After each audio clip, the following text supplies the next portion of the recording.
بسم اللہ الرحمن الرحیم۔ امیر المومنین حضرت علی علیہ السلام، حصہ دوم۔ حضرت علی خلاق عالم کی نظر میں۔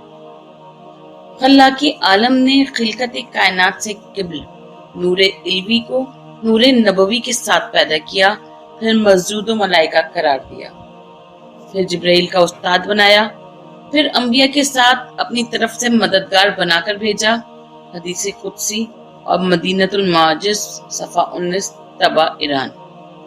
اپنے مخصوص گھر خانہ کعبہ میں علی کو پیدا کیا، عصمت سے بہرہور فرمایا، آپ کی محبت دنیا والوں پر واجب قرار دی، رسول اکرم صلی اللہ علیہ وآلہ وسلم کا خود جانشین بنایا، معراج میں اپنے حبیب سے انہی کے لہجے میں کلام کیا، ہر اسلامی جنگ میں ان کی مدد کی، آسمان سے علی کے لیے ذوالفقار نازل فرمائی، علی کو اپنا نفس قرار دیا، علم لدنی سے ممتاز کیا، فاطمہ کے ساتھ عقد کا خود حکم دیا، مبلغ سورہ برات بنایا، مدح علی میں کثیر آیات نازل فرمائیں، علی کو انتہائی صبر و ضبط دے کر رسول کے بعد فوری تلوار اٹھانے سے روکا، ان کی نسل میں قیامت تک کے لیے امامت قرار دی، قسیم نار والجنہ بنایا، لوائے حمد کا مالک بنایا اور ساقی کوثر قرار دیا۔ یہ چند فضائل ہیں جو اللہ نے مولا علی کو عطا کیے۔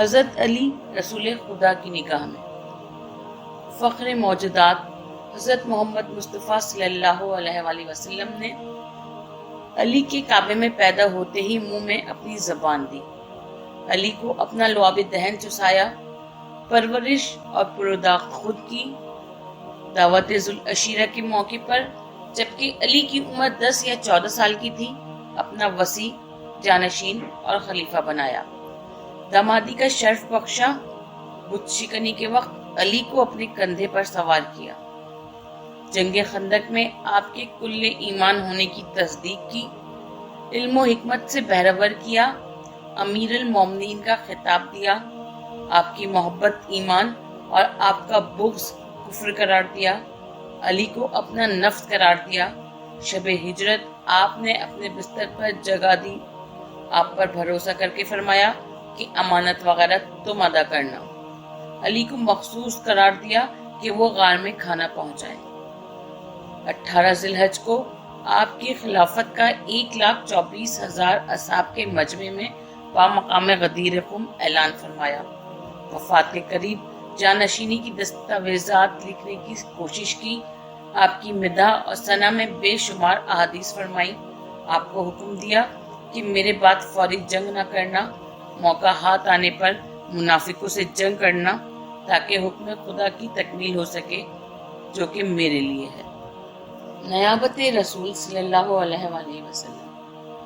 ہر عقل سلیم یہ تسلیم کرنے پر مجبور ہے کہ منیب و مناب میں توافق ہونا چاہیے، یعنی جو صفات نائب بنانے والے میں ہوں، اسی قسم کی صفت نائب بننے والے میں بھی ہونی چاہیے۔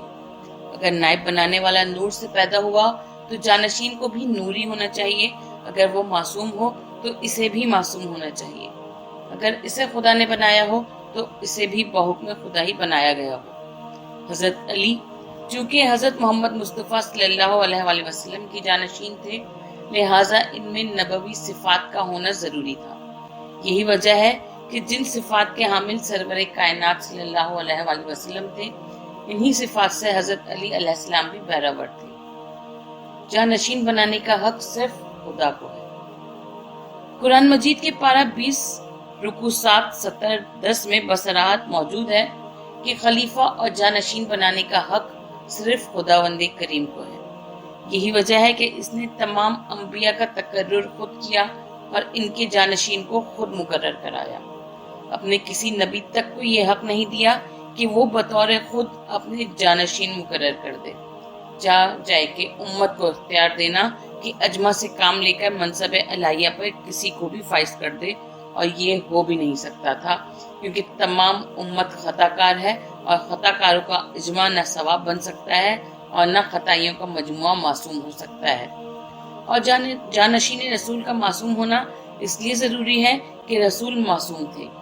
یہی وجہ ہے کہ خدا نے رسول کریم صلی اللہ علیہ وآلہ وسلم کا جانشین حضرت علی اور ان کی 11 اولاد کو مقرر فرمایا۔ یہ نابی المودت صفحہ 93، جس کا سنگ بنیاد دعوت ذوالعشیرہ کے موقع پر رکھا اور آیت ولایت اور واقعہ تبوک صحیح مسلم جلد 2 صفحہ 272 سے استحکام پیدا کیا۔ پھر عزب فراغت فنسب سے حکم کے نفاذ کا فرمان جاری فرمایا اور آیت بلغ کے ذریعے سے اعلان عام کا حکم نافذ فرمایا۔ چنانچہ رسول کریم صلی اللہ علیہ وآلہ وسلم نے یوم جمعہ 18 ذی الحج سن 10 ہجری کو بمقام غدیر خم 1,24,000 اصحاب کی موجودگی میں حضرت علی کی خلافت کا اعلان عام فرمایا۔ روزۃ الصفا جلد 2 صفحہ 215 میں ہے کہ مجمع کو ایک مرکز پر جمع کرنے کے لیے جو اعلان ہوا تھا وہ حی علی خیر العمل کے ذریعے سے ہوا تھا۔ کتب تواریخ اور احادیث میں موجود ہے کہ اس اعلان پر حضرت علی کو سب نے مبارکباد بھی دی تھی، جس کی تفصیل پہلے بیان کی جا چکی ہے۔ دستاویزات خلافت۔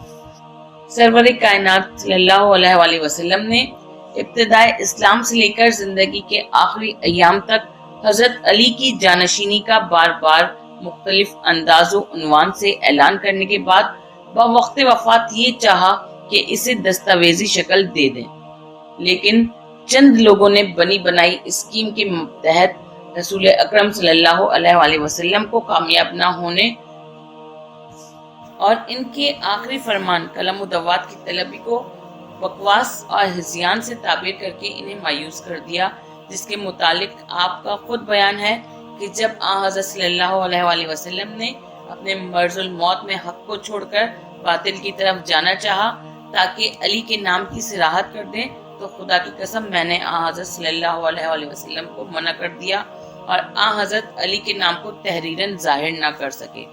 تاریخ بغداد و شرح ابن ابی الحدید جلد اول صفحہ 51 طبعت تہران۔ خلیفہ کا تقرر اور تواریخ فرنگ۔ مورخین اسلام کے علاوہ مورخین فرنگ نے بھی حضرت علی کے استحقاق خلافت اور نمایاں طور پر خلیفہ مقرر کیے جانے پر مکمل روشنی ڈالی ہے۔ ہم اس موقع پر مسٹر ڈیون پورٹ کے تحریر کا ترجمہ پیش کرتے ہیں کہ ان دونوں فرقوں سنی اور شیعہ میں سے ایک نے محمد کے چچا زاد بھائی اور داماد علی سے، جیسا کہ مقتضائے انصاف و حمیت ہے، تولا رکھا، کیونکہ حضرت صلی اللہ علیہ وآلہ وسلم اعلانیہ طور پر ان سے محبت اور الفت رکھتے تھے اور کئی بار ان کو اپنا خلیفہ بھی ظاہر کیا، خصوصاً 2 مواقع پر۔ ایک جب حضرت نے اپنے گھر میں بنی ہاشم کی دعوت کی تھی اور علی نے باوصف تمسخر و توہین کفار اپنا ایمان ظاہر کیا، حضرت نے اپنی باہیں اس جوان کے گلے میں ڈال کر چھاتی سے لگایا اور با آواز بلند کہا، دیکھو میرے بھائی، میرے وسیع اور میرے خلیفہ کو۔ دوسرے جب حضرت صلی اللہ علیہ وآلہ وسلم نے اپنے انتقال سے چند ماہ پیشتر خطبہ پڑھا تھا بحکم خدا، جس کو جبرائیل حضرت کے پاس لائے تھے، اور یوں کہا تھا کہ اے پیغمبر، میں خدا کی طرف سے آپ پر صلوات و رحمت لایا ہوں، اور اس کا حکم آپ کے پیروں کے نام، جس کو آپ بغیر تاخیر کے سنا دیجئے اور شریروں سے کوئی خوف نہ کیجئے، خدا آپ کو ان کے شر سے بچا لے گا۔ خدا کے حکم کے مطابق حضرت صلی اللہ علیہ وآلہ وسلم نے ان سے کہا کہ لوگوں کو جمع کریں، جس میں حضرت کے پیرو اور یہودی اور نصرانی اور مختلف باشندے بھی حاضر ہوں۔ یہ جمعیت ایک گاؤں کے پاس جمع ہوئی جسے غدیر خم کہتے ہیں، جو نواح شہر حجفہ میں مکہ اور مدینے کے درمیان واقع۔ پہلے اس مقام کو صاف کیا گیا اور 2 اپریل 626 عیسوی کو حضرت صلی اللہ علیہ وآلہ وسلم ایک بلند ممبر پر گئے جو وہاں ان کے لیے بنایا گیا تھا، اور جبکہ حاضرین نہایت توجہ سے سنتے تھے، ایک خطبہ حضرت نے بڑی شان و شوکت اور فصاحت و بلاغت سے پڑھا، جس کا خلاصہ یہ ہے، تمام حمد و ثنا اس خدا یکتا کے لیے ہے جس کو کوئی دیکھ نہیں سکتا، اس کا علم ماضی، حال اور مستقبل کو شامل ہے، اور اس کو انسان کی کل پوشیدہ اسرار معلوم ہے، کیونکہ اس سے کوئی چیز پوشیدہ نہیں رہ سکتی۔ وہ بے انتہا بعید اور بالکل قریب ہے، وہی وہ ہے جس نے آسمان و زمین اور اس کے درمیان کی تمام چیزوں کو خلق کیا وہ غیر فانی ہے، اور جو کچھ ہے سب اس کی قدرت اور اس کے اختیار کے تابع ہے۔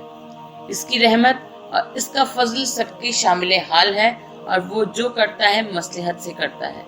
وہ نزول عذاب سے ٹال مٹول کرتا ہے، اس کا سزا دینا رحمت سے خالی نہیں ہے، اس کی ذات کا بھید ناممکنات کو معلوم نہیں ہو سکتا۔ آفتاب و مہتاب اور باقی اجرام سماوی اسی کے علم سے اپنی راہ پر جو اس نے مقرر کر دی ہے چلتے ہیں۔ بعد حمد خدا واضح ہو کہ میں خدا کا صرف ایک بندہ ہوں، مجھے خدا کا حکم ہوا ہے اور میں اس کی تعمیل میں سر نیاز با کمال ادب اور خضوع جھکاتا ہوں۔ سنو، 3 پیروں سے خواہ وہ گورے ہوں یا کالے، یہ ظاہر کر دوں کہ علی میرے خلیفہ اور میرے وسیع اور تمام امت کے امام ہیں، اور میرے گوشت پوست ہیں، اور میرے ایسے ہیں جیسے موسیٰ کے ہارون تھے، اور میری وفات کے بعد ہی تمہاری ہدایت کریں گے اور ہادی ہوں گے۔ جب میں اس دنیا سے رحلت کر جاؤں تو میرے پیروں کو ان کی فرما برداری ایسی کرنی چاہیے جیسی اطاعت میری کرتے تھے جبکہ میں تم میں موجود تھا۔ سنو، جس نے علی کی نافرمانی کی اس نے در حقیقت خدا اور رسول کی نافرمانی کی۔ دوستو، یہ خدا کے احکام ہیں جو وہی وقتاً فوقتاً مجھ پر آئی ہیں، علی نے مجھ سے سیکھی ہیں۔ جو اس کا حکم نہ مانے گا اور علی کا حکم بجا نہ لائے گا، اللہ کی دائمی لعنت اس کے سر پر ضرور رہے گی۔ خدا نے قرآن کی ہر صورت میں علی کی تعریف کی ہے۔ میں دوبارہ کہتا ہوں کہ علی میرے چچزاد بھائی اور میرے گوشت اور خون ہیں، اور خدا نے ان کو نہایت نادر خوبیاں عطا کی ہیں۔ علی کے بعد ان کے بیٹے حسن اور حسین ان کے جانشین ہوں گے۔ اس خطبے کے تمام ہونے پر تمام لوگوں نے حضرت علی کے ہاتھ چومے اور ان کو رسول کے خلیفہ ہونے کی مبارکباد دی، اور اقرار کیا کہ ان کے کل احکام کو سچے طور پر بجا لائیں گے۔ 622 عیسوی میں صرف 3 دن قبل اپنے انتقال سے حضرت نے پھر اپنے تابعین کو ان عقیدوں کی مزید تاکید کر دی اور اس بات پر زور دیا کہ آپ کی آل سے خصوصیت کے ساتھ محبت رکھیں اور ان کی عزت و توقیر کریں۔ آپ نے بڑے شد و مت سے یوں فرمایا کہ جو مجھ کو مولا مانتا ہو وہ علی کو بھی اپنا مولا سمجھے۔ اللہ تائید کرے اس کی جو دوستی رکھے علی سے، اور غضبناک ہو اس پر جو ان کا دشمن ہو۔ ایسے مقرر اور مصرع بیانات سے جو خود رسول کی لبوں سے ادا ہوئے تھے، ایک وقت تک تو امر خلافت سے شک و شبہ بالکل دور رہا، مگر آخر میں سب کو مایوسی ہوئی۔ بس عموم لوگوں کو یہ سمجھایا گیا کہ رسول نے بغیر اپنے خلیفہ کے متعلق آخری وصیت کیے ہوئے انتقال فرمایا، اور اس طرح یہ بات ہوئی کہ دوسروں نے حضرت علی کا حق غصب کر کے راج کیا، قبل اس کے کہ علی اپنے حق کو پہنچے جس کا وہ مکمل استحقاق رکھتے تھے، نہ صرف لحاظ قرابت اور زوجیت فاطمہ دختر رسول، بلکہ لحاظ ان بے شمار اور بڑی خدمتوں کے جو انہوں نے اسلام کے لیے۔ آنریبل مسٹر ٹائلر نے اپنی کتاب میں لکھا ہے کہ محمد نے خود اپنے داماد علی کو اپنا خلیفہ اور جانشین مقرر کر دیا تھا۔ ملاحظہ ہو ایلیمنٹس آف جنرل ہسٹری، صفحہ 249، طبع 1851 عیسوی۔ انسائکلوپیڈیا برٹانیکا میں ہے کہ رسول کے بعد اسلام کی سرداری کا دعویٰ علی کو زیادہ مناسب معلوم ہوتا تھا۔ مسٹر ٹریو نے لکھا ہے کہ اگر قرابت کی وجہ سے تخت نشینی کا اصول علی کے موافق مانا جاتا تو وہ برباد کن جھگڑے پیدا ہی نہ ہوتے جنہوں نے اسلام کو مسلمانوں کے خون میں ڈبویا۔ اسپرٹ آف اسلام، مسٹر سیڈیو، از تاریخ الاسلام، جلدوم، صفحہ 201۔ حضرت علی کے فضائل۔ امیر المومنین حضرت علی کے فضائل کا بیان کرنا طاقت بشریہ سے بالا ہے۔ خود سرور کائنات صلی اللہ علیہ وآلہ وسلم کا ارشاد ہے کہ اگر تمام دنیا کے دریا سیاہی بن جائیں اور درخت قلم ہو جائیں اور جنوں انس لکھنے اور حساب کرنے والے ہوں، تب بھی علی ابن ابی طالب کے فضائل کا احاطہ نہیں کر سکتے۔ کشف الغمام، صفحہ 53 اور ارجاء المطالب۔ علماء اسلام نے بھی اکثریت فضائل کا اعتراف کیا ہے اور اکثر نے احاطہ فضائل سے عاجزی ظاہر کی ہے۔ علامہ عبد البر نے کتاب استیاب جلد دوم کے صفحہ 478 پر تحریر فرمایا ہے کہ آپ کے فضائل کسی ایک کتاب میں جمع نہیں کیے جا سکتے۔ علامہ ابن حجر مکی سوائق محرکہ اور منج مکیہ میں لکھتے ہیں کہ حضرت علی کے مناقب و فضائل حد احاطہ سے باہر ہیں، اور سوائق صفحہ 72 پر تحریر فرماتے ہیں کہ فضائل علی بے شمار ہیں، بیش بہا ہیں، مشہور ہیں۔ احمد ابن جنبل کا کہنا ہے کہ علی کے لیے جتنے فضائل و مناقب موجود ہیں کسی کے لیے نہیں ہیں۔ قاضی اسماعیل، امام نسائی اور ابو علی نشاپوری کا کہنا ہے کہ کسی صحابی کی شان میں عمدہ سندوں کے ساتھ وہ فضائل وارد نہیں ہوئے جو حضرت علی کی شان میں وارد ہوئے ہیں۔ علامہ محمد بن طلحہ شافعی تحریر فرماتے ہیں کہ علی کے جو فضائل ہیں وہ کسی اور کو نصیب نہیں۔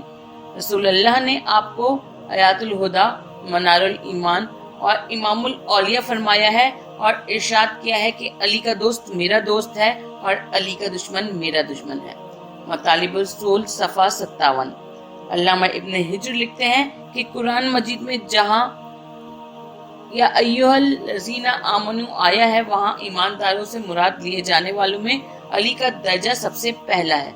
قرآن مجید میں مختلف مقامات پر اصحاب کی مذمت آئی ہے، لیکن حضرت علی کے لیے جب بھی ذکر آیا ہے خیر کے ساتھ آیا ہے، اور علی کی شان میں قرآن مجید کی 300 آیتیں نازل ہوئیں۔ سوائق محرکہ صفحہ 76 طبع مصر۔ یہی وجہ ہے کہ امام الانس و جن حضرت علی علیہ السلام ارشاد فرماتے ہیں، اس امت میں کسی ایک کا بھی قیاس اور مقابلہ آل محمد صلی اللہ علیہ وآلہ وسلم سے نہیں کیا جا سکتا، اور ان لوگوں کی برابری جن کو برابر نعمتیں دی گئیں ان افراد سے نہیں کی جا سکتی جو نعمت دینے والے تھے اور نعمتیں دیتے رہے۔ آل رسول دین کی نیف اور یقین کے کھمبے ہیں۔ سلسبیل فصاحت ترجمہ نہج البلاغہ صفحہ 27۔ بے شک حضور ولایت کا یہ فرمانا بالکل درست ہے کہ آل محمد صلی اللہ علیہ وآلہ وسلم کی برابری نہیں کی جا سکتی، کیونکہ حضور رسول کریم صلی اللہ علیہ وآلہ وسلم نے فرما دیا ہے کہ میری آل میرے علاوہ ساری کائنات سے بہتر اور افضل ہے۔ حدیث کفو فاطمہ نے اس کی وضاحت کر دی کہ آل رسول کا درجہ انبیاء سے بالا تر ہے۔ انہی حضرات کی محبت کا حکم خداوند عالم نے قرآن مجید میں دیا ہے، اور ان کی محبت سے سوال کیا جانا مسلم ہے۔ ان کے لیے دنیا کی مسجدیں اپنے گھر کی مانند ہیں۔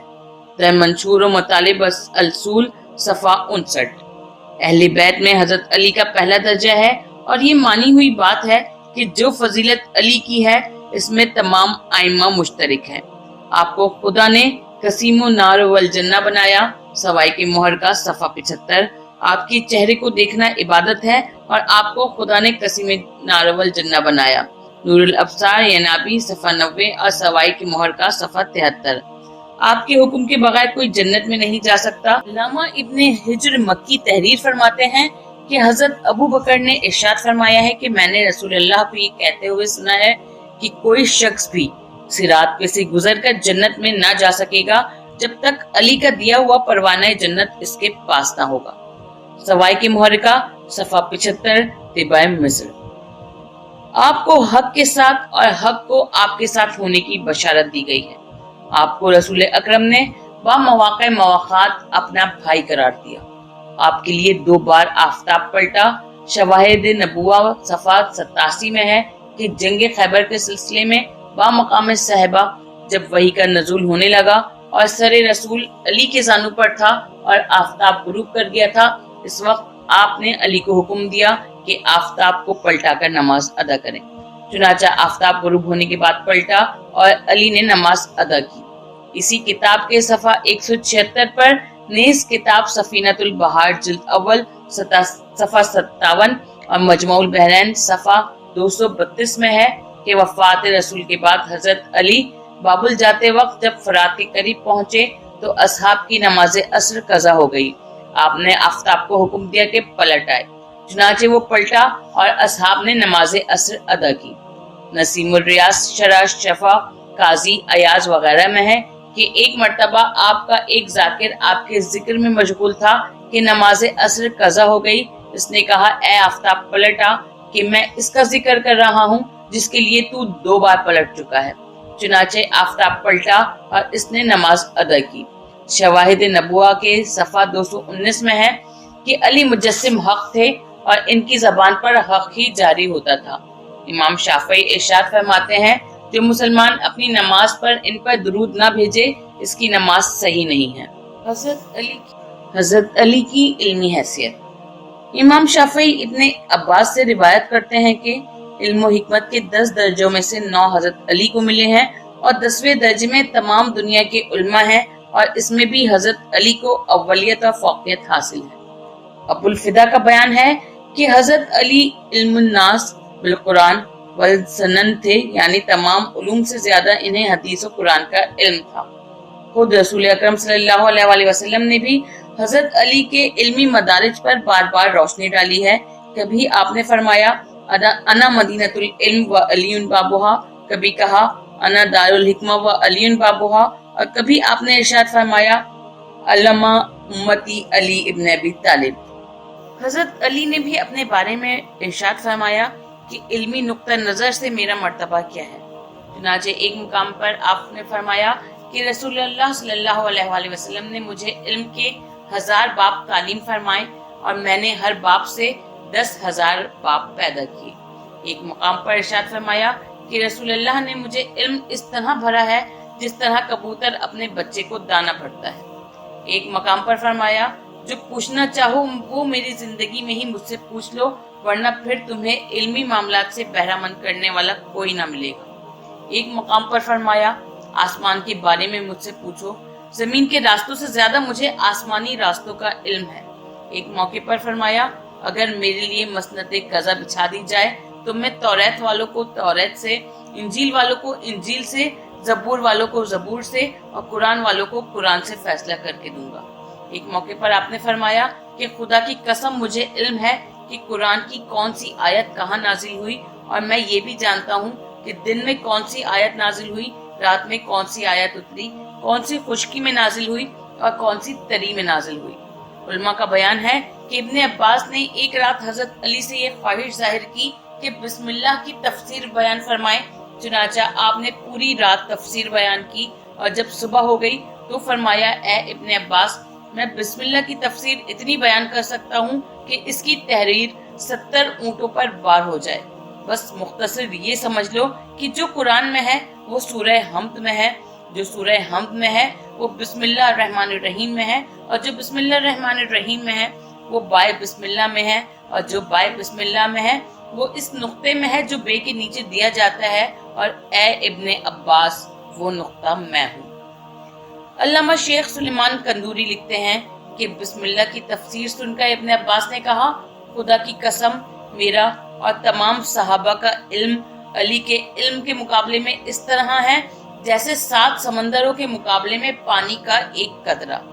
شرائع مواقف، مطالب اصول، نور الابصار، شواہد نبوہ، سوائق محرکہ، ابو الفدا، ینابیع المودۃ، کشف الغمہ، ریاض النظرہ اور ارجع المطالب وغیرہ میں ہے کہ سرکار دو عالم نے ارشاد فرمایا ہے کہ جو شخص آدم کو ان کے علم کے ساتھ، نوح کو ان کے فہم کے ساتھ، ابراہیم کو ان کے حلم کے ساتھ، یحییٰ کو ان کے زہد کے ساتھ اور موسیٰ کو ان کی ہیبت کے ساتھ دیکھنا چاہے، اسے چاہیے کہ علی کو دیکھے۔ علماء اسلام کے علاوہ دانشوران اہل فرنگ نے بھی حضرت علی کی علمی صلاحیتوں کا بھرپور اعتراف کیا ہے۔ چنانچہ مسٹر ایرون کا کہنا ہے کہ حضرت علی ہی وہ پہلے خلیفہ ہیں جنہوں نے علوم و فنون کو وسعت دے کر اسے سربلند کیا۔ آپ شعر و سخن پر بھی مکمل دست رکھ سکتے تھے۔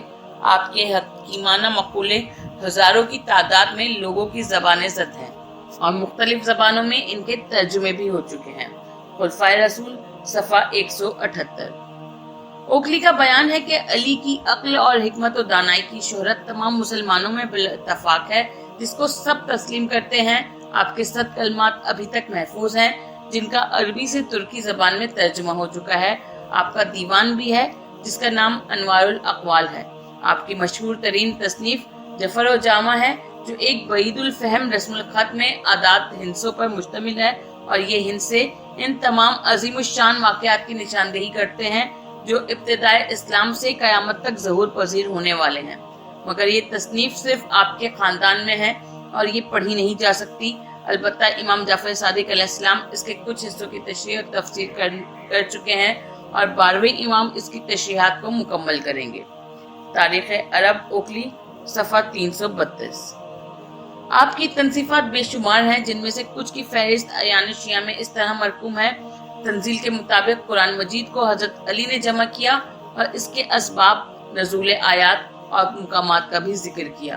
کتاب الاعلیٰ، جس میں قرآن مجید کے 60 قسم کے علوم کا تذکرہ ہے۔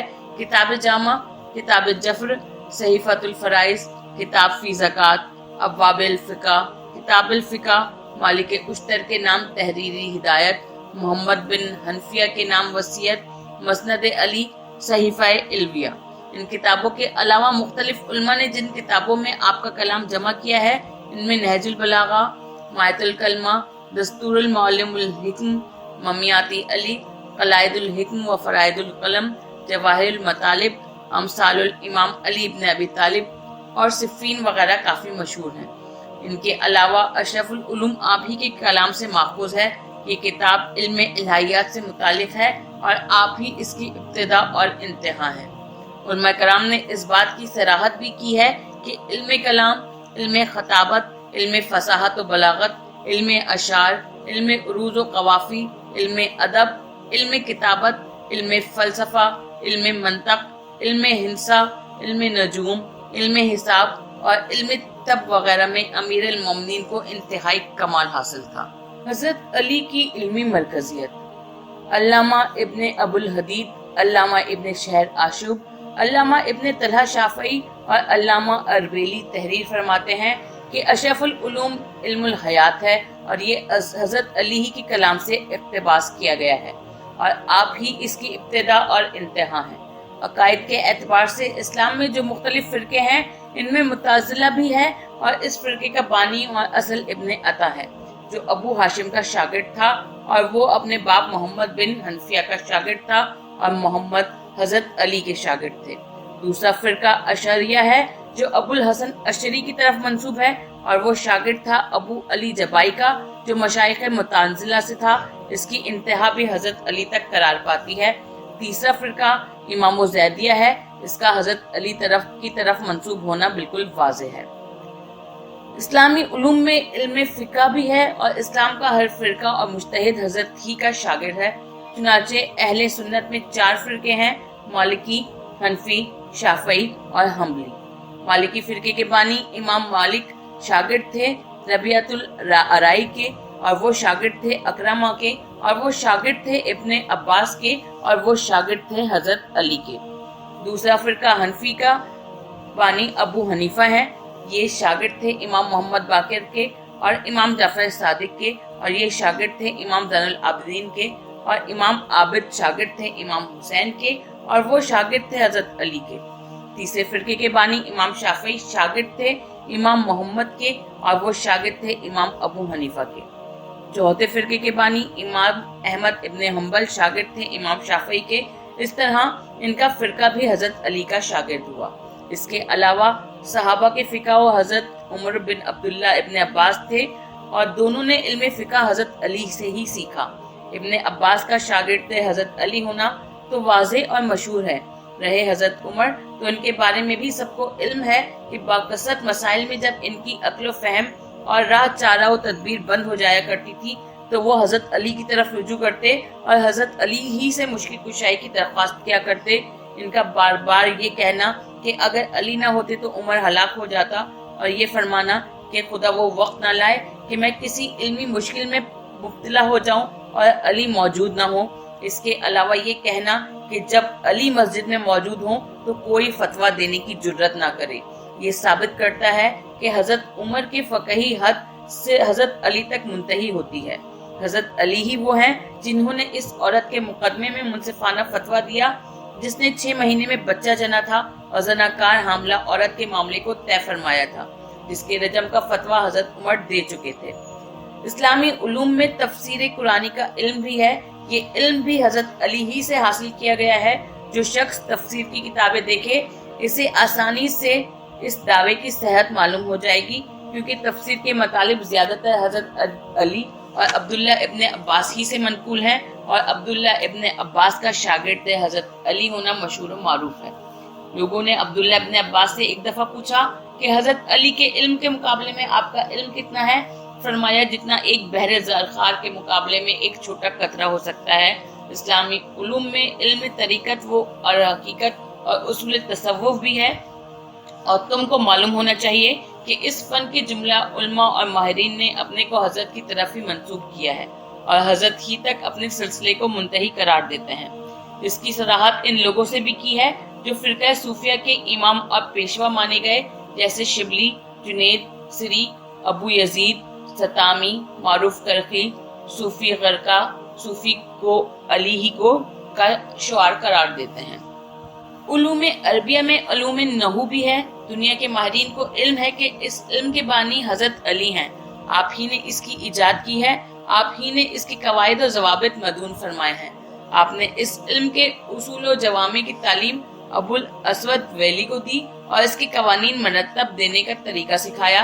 حضرت نے جو مختصر اور جامع اصول بتائے ان میں کلام، کلمہ اور اعراب تھے۔ آپ نے کہا تھا کہ کلام اسم فعل حروف کو کہتے ہیں اور کلام معرفہ اور نکرہ ہوتا ہے، اور اعراب رافع، نصب، جر اور جزم میں منقسم ہوتا ہے۔ حضرت کے ان مختصر اصول و ضوابط کو آپ کے معجزات میں شمار کرنا چاہیے۔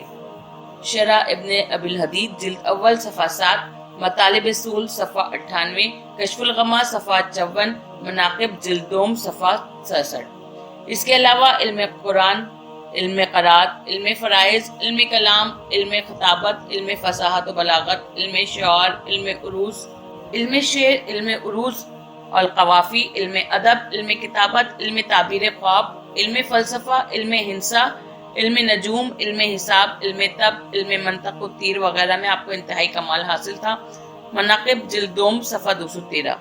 ابن شہر آشوب نے مناقب میں حضرت علی کی سوت ناقوس کی تفسیر بیان فرمانے کی تفصیل لکھی ہے، اور علامہ محمد باقر نے دامنۃ الثاقبہ کے صفحہ 141 پر ابن ابی الحدید کے حوالے سے 33 بڑی سطروں پر مشتمل حضرت کا ایک نہایت فصیح و بلیغ ایسا خطبہ نقل کیا ہے جس میں الف نہیں ہے، اور یہ حضرت علی ہی کا کمال ہو سکتا ہے۔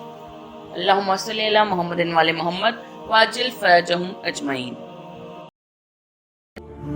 برائے مہربانی ہمارے اس چینل کو لائک کیجیے، شیئر کیجیے، کمنٹ کیجیے اور سبسکرائب کیجیے، اور بیل آئیکن کو پریس کیجیے تاکہ آگے بھی ہماری ویڈیوز آپ کو برابر ملتی رہیں۔